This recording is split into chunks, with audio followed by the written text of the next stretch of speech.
All I can say about my early experience is that when I was a kid, I wanted to be a medic, but I was somehow coerced by my good father to get into engineering, which I did and did well, and I did a PhD, and still hankered after being a medic, and this is when I joined the medical world from, if you like, the kitchen door, and worked as a bioengineer in the Department of Medicine in the Rheumatism Research Unit. And this is where I became aware of the need for some medical devices, and this is where I started to apply my innovative streak, but it's only since then, because initially all I wanted to be was a medic. I'm happier now with what I have contributed in that way. Dr. Fujikawa from Keio University, which is one of the most prestigious medical schools, came to do research with me on the patellofemoral joint. And during that period, we had discussions about the possibility of using polyester for developing an artificial meniscus. And he suggested, why don't we start something simpler like the ACL? And this is where it all started, and it was very serendipitous. We did our first work on a pig's knee in the lab, and after that on 5 pigs. The results seemed to be promising, and since then he started to implant and reconstruct ACLs in patients. The first one, I think, was about February 1981. The biggest challenge was really finding a company to take on that project, manufacture it, and to commercialize it. And then I was so naive. I was so surprised that they were totally uninterested and very scathing. And now I understand why.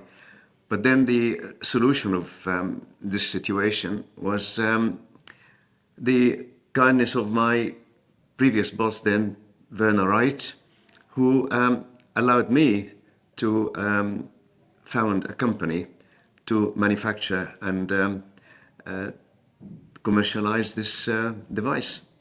Talking about the biomechanics of the natural ligament, I probably were referring to their mechanical properties. And the main thing about natural tissue is that it varies from one person to another. There's such a range of strengths. With an artificial ligament, you have a consistency.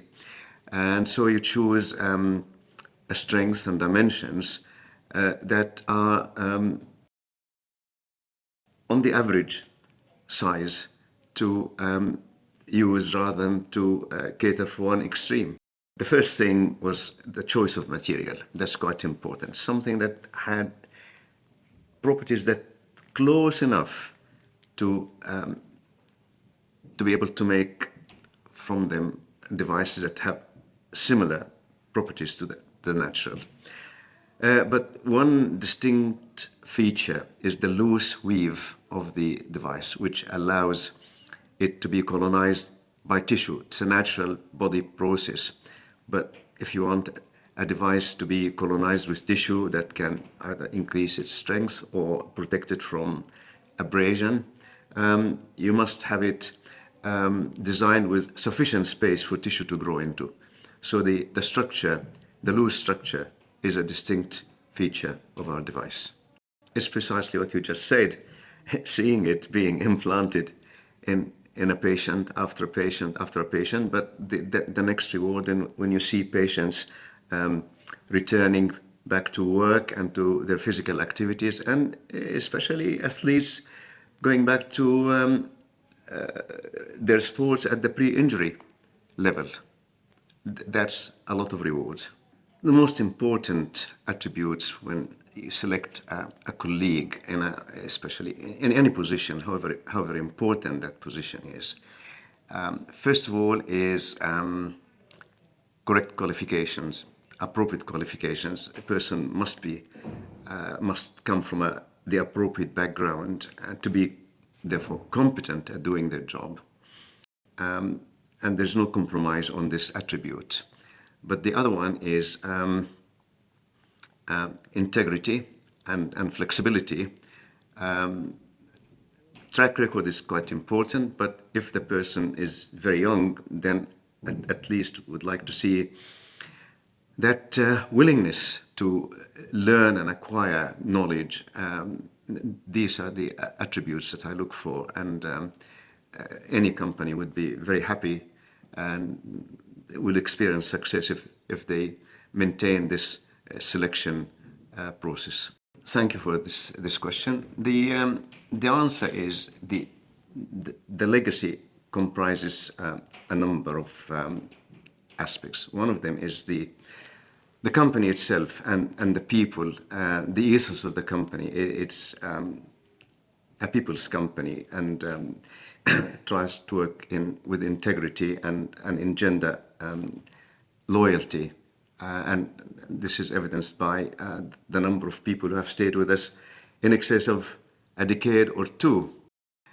So the ethos of the company and the culture is a very important legacy in the field of industry anyway. But the other is the number of good products and their impact on people's lives. When you think that one particular product, we have manufactured around 3.7 million components, that each one of these will have influenced a person's life, hopefully in a positive way.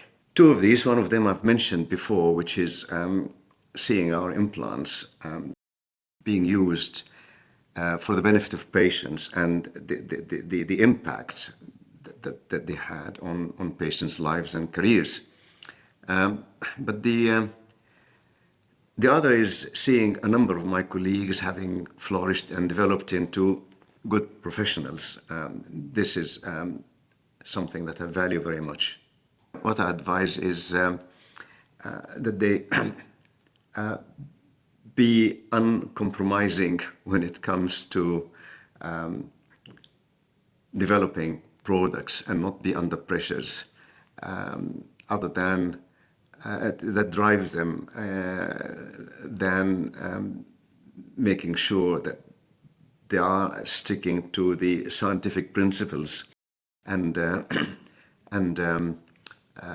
bearing in mind the safety of the patient. I'm not saying that they have to be really asinine without listening to others' advice, but when it comes to the technical aspect, they should be uncompromising.